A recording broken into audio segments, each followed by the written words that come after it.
Hello, friends. Coming today, wow, to update you on my breastfeeding journey. I'm wearing my October Woman shirt with the Starbucks kind of logo on it, but she's like wearing a witch hat. So it says, I feel so in such resonance with the shirt. This is what it says. October Woman, the soul of a witch, the fire of a lioness, the heart of a hippie, the mouth of a sailor. That's why I had to get it. Wish it was darker though. So I'm coming to you with a breastfeeding update. I've been meaning to do one for a while just because I've been talking to you all about my breastfeeding journey from the beginning. So as a person who believes that we are nature, I very, very, very much wanted to exclusively breastfeed my baby. And I really knew that I was going to take the journey step by step, day by day. But ideally, I think in my mind, I was hoping to at least go for a year, her first year. So it's just been, it's really been a rough ride for me, and I'm still at it. I'm still breastfeeding, but I wanted to update you since the last you heard, I believe, was that I began breast pumping. That was at the end of August, and that was a really tumultuous time for me. Because right after that, so first of all, she was clamping down on my nipple. I was dealing with like extreme triggers from this aspect of my body getting hurt by my child. Like that's what my body was reading. It was really, really rough to go through, and to be able to see through my trauma that this is like a little baby girl who's not doing this on purpose, So that was quite a ride. And then once you start pumping, the amount of shit that comes into your life regarding bottle supplies, regarding sterilizing, regarding the breast pump and how many times you have to utilize it and clean it, regarding the fact that and I have portable pumps, but like I have to like hold my baby out from my body as I'm pumping milk for her, which just totally doesn't fucking make any sense to me. There's just so many things that come hand in hand when you like make that one seemingly simple decision to pump. Your whole life changes. And time is like the amount of time that I devote to bottles on a daily basis is absolutely ridiculous. I can't wait to free up that energy. So, as I began pumping, I started to realize that my supply didn't seem like it was good enough for her. And so it made sense that she was clamping because I think that my supply wasn't fulfilling her. Even though she had started to gain a little bit more weight, she had been very slow to grow in the beginning, but she was always having the right amount of stool and the right amount of urine. And the only indication, she was sleeping at night. Hello to whoever joined. She was still sleeping at night, like very well. There was really no indication aside from her being slower to grow, which can happen with some babies, that, she wasn't getting enough milk. So it was really this time at the end of August, right after her 3-month anniversary, that all of this kind of started to come to the table. And it was just a lot. Introducing the breast pumping was a lot. Then finding that out was a lot. And we had purchased international formula. It's called Hip Biocombiotic. There's stages 1 and 2. Babies 1 through 6 months are stage 1. Babies 6 months and older use stage 2. It's Hip, HIPP, Biocombiotic with a K. So this formula is from Holland. I'm actually Dutch. I'm 50% Dutch. My dad's 100% Dutch. So I think that's kind of cool.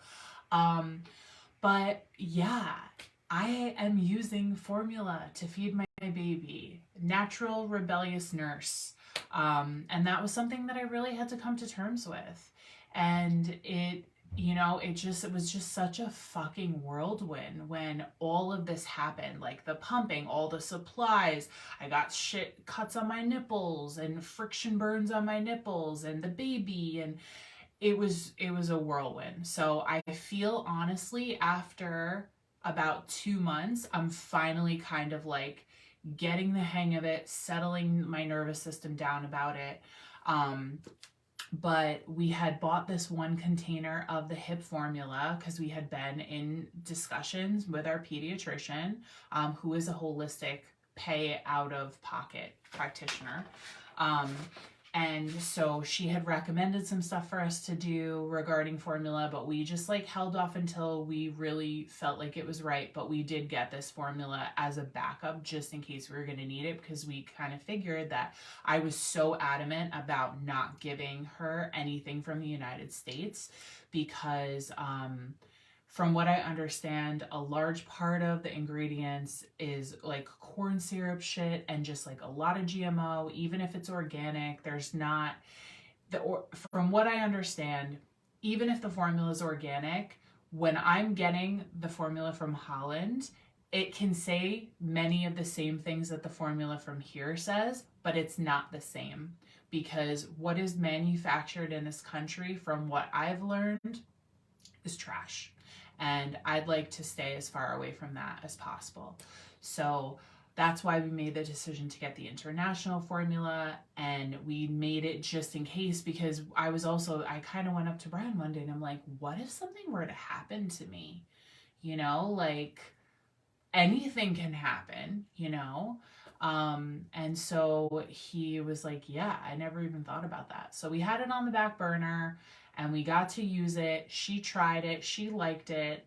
And so I began pumping, breastfeeding her sometimes when she would ask for it, and we began making formula. So her growth curve astronomically changed in her last appointment because she's gained a lot more because I wasn't apparently producing enough milk. That was a lot emotionally for me to move through in so many aspects, like the fact that, I'm breaking my nature code, the fact that am giving her something not natural, the fact that my body wasn't producing enough for her. The just so much to move through. And basically, I have something going on with my thyroid, and I like it was getting to be so much pressure to feed her from my body, and my body, I was feeling phenomenal throughout pregnancy, 40 weeks of pregnancy. And then for the first like month and a half, I was feeling great. Like I dropped half my birth weight. It was awesome. I had energy. And then something just crashed. I just crashed and burned. And I started to feel more depleted every single day. And so to be responsible to feed this child and like be up all night, which she's always pretty much been a good sleeper, but like I'm the only one who can feed her when she's hungry, that demand on me, a person who is like really values space, was just so much. So at the end of the day, I would say that it's been a blessing that we're bottle feeding now, because Brian can wake up in the middle of the night sometimes. He can feed her sometimes. I started to work outside the home for a couple hours in the early mornings. All of these things wouldn't have been necessarily possible if I was still breastfeeding, like exclusively breastfeeding with no pump. So that's basically what's been going on with that. Then I went to a lake it was to celebrate Labor Day weekend, but it was like a few weeks after Labor Day, or like a week after Labor Day. So it was like kind of mid-September. And when I went there, I was like, you know what? I want to drink, and I want to just kind of like take a little break from breastfeeding. Like, I'm going to just not pump as much. So I stopped pumping as much. So what happens then? Your supply goes down. So my supply during that time went down a good amount. And that was really stupid on my like, what do I say? Like, I regret that now.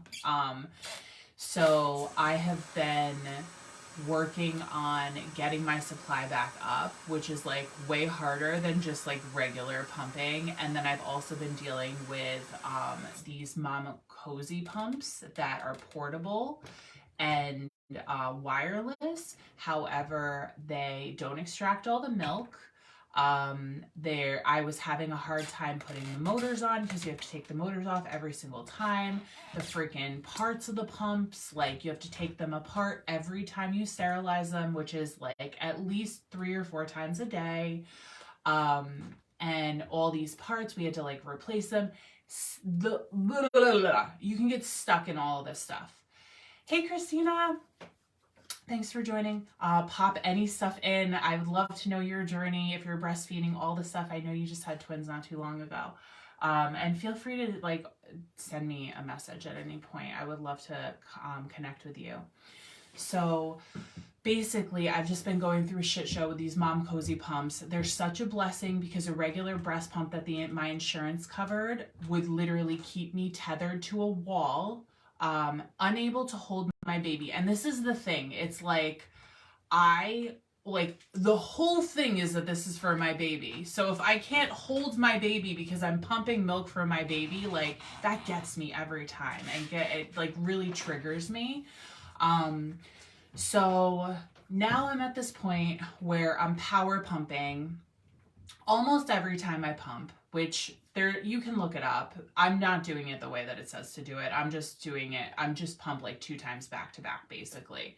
But I've been sharing that I've been feeling so depleted. So as you can imagine, as I'm extracting fucking fluids from my body on a daily basis, multiple times, and trying to care for a crying baby, and trying to have some sort of semblance of like who I am in my life, it's very depleting, you know?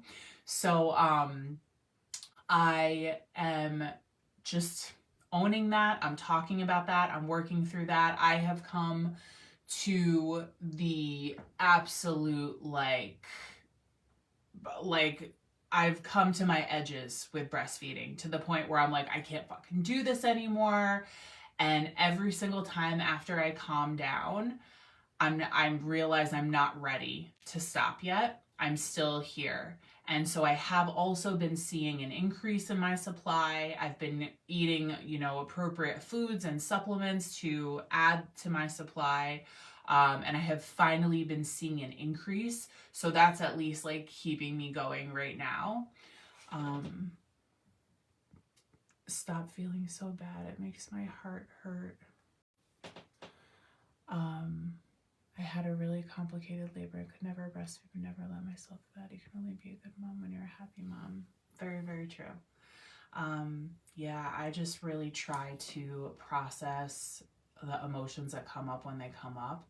And it's, that's just kind of like, so I felt bad, and I just wanted to kind of go through those motions. But at the end of the day, we can only do what we can do, and that's just it. And I own, and I'm choosing to continue to breastfeed, even though I've gotten like a hair close to stopping. And I'm even playing with like, ooh, her 6-month birth anniversary is the 10th. So I was like, how would it feel for me to stop breastfeeding at 6 months? And it doesn't feel good. The other day, I put her on my boob, and she's not getting like as much milk, so she clamps, and it's really painful. And so I'm not putting her on my boob anymore right now, really. So to end this, there was a person who reached out to me to request information on hand expression of breast milk. And to be honest, I really haven't done this very much until very, very recently. Like I shared, my Mom Cozy pumps, which are like $100 something. And then you have to like buy replacement pumps. They are not getting all the milk out of my breast. So I will literally pump for like an hour and it's like, oh my gosh, like I can still feel there's stuff in there. And then if you're not emptying your breasts, then you're not signaling your body to produce more milk. So I have been actually hand expressing in conjunction with something called the Haka. This is a silicone manual breast pump. Any nurses out there, it's very similar workings to a JP drain because it's pressure related. You crush it and then you put it on your breast. So basically, when I first got this, I never really looked it up, and I got this because when my milk first came in, I got starts with an engorged. And then I got clogged ducts. And so those are like these hardened parts in your breasts. And it's not good to have them because the milk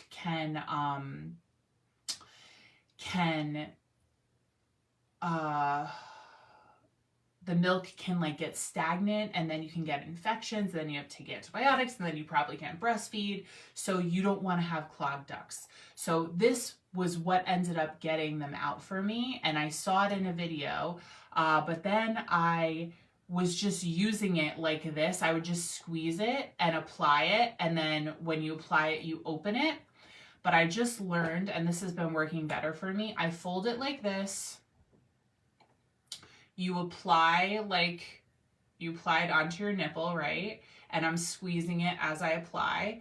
And then I hold it, I stretch it out, and then I unclamp it, and it like pulls the nipple in like, whoa. And the suction will eventually bring the milk out. So basically, in conjunction with this, I will hold my breast and I'll self-express, and all that looks like is me kind of squeezing in different areas and incorporating an element of myofascial release, which I learned in 2019. It's like a form of body work that involves the fascia, which I believe is composes our entire body. And so with myofascial release, to engage the fascia, you can do simple pulls of organs, right? So you could like do an ear pull and hold it for a while, and you could like open up your fascia around your ear. You can like pull on your finger, like I've had like knuckle pain or whatever. You can like pull on your finger. You can actually pull on your kneecap. Well, you can pull on your breast. And when the lactation consultant met me in the hospital, she explained that, you kind of have to like squeeze it and pull forward. So if I have this on my breast and I'm pulling my breast forward, I've had success with the milk coming out that way. But you have to kind of, I think, from what I'm learning with this self-expression or hand expression, because I really have just started doing it this past week, because I realized after I pump with these freaking super expensive pumps, then I'll use this. It's really a life-changing hassle. But yeah, so I'm just kind of realizing, I think that like, unless the breast is letting down, you're not going to get a ton of milk. But if the breast is letting down, but you can kind of like express yourself into a letdown, from what I'm learning with my own body. But this Haka pump is spelled, does it say on here?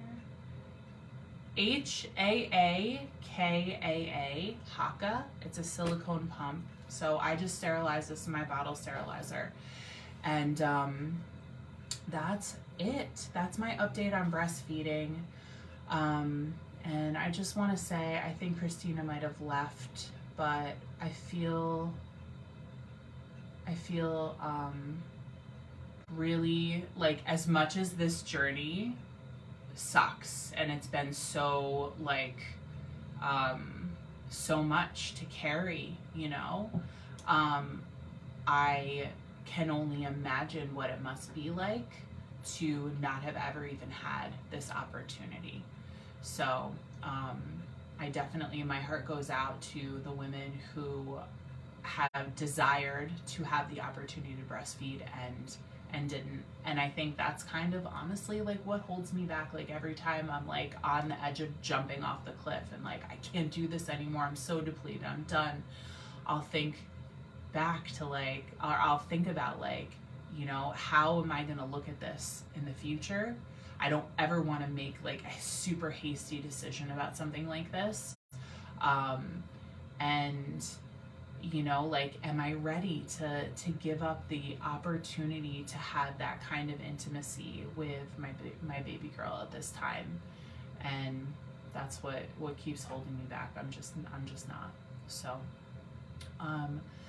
that is what I have to share tonight. I think I mentioned that I had somebody reach out via DM asking about some topics that they'd like me to speak on. And I just want to say, like, I dig that so much. I'm here. I would love to have some sort of direction. It's really cool to tra-la-la around, but I'm starting to really feel like I feel lost a lot of times because I feel like I've gained so much knowledge, but it's like how to disseminate that knowledge. What do people even want to know about? I don't know. How could I help people? I don't know. So if there's anything that you feel like you'd like to see me talk about, please send me a message. Please ask. I would love to. Another topic that was requested is depression. So I'm just going to kind of sit on that and see what comes up that wants to be shared. I feel so much to say about depression, but I want to speak from my personal experience because it's really all I can speak from. And I have experience with therapy, and I have experience with very small amount of medication. I have experience in the medical system. So I'm excited to talk about that. And I hope you guys, I'm making stuffed squash right now. So I'm going to show it on Instagram. I'm going to go up and get that on the oven. And I hope you guys have a beautiful night and you found this beneficial. Thank you so much for being here for my journey. I really appreciate you. I'm so grateful for social media, even though it can definitely be not great sometimes. The ability for me to connect with people all over the world just by sitting in my office / she cave / basement is priceless, phenomenal. So I will see you guys soon. Have a good night. Sending so much love.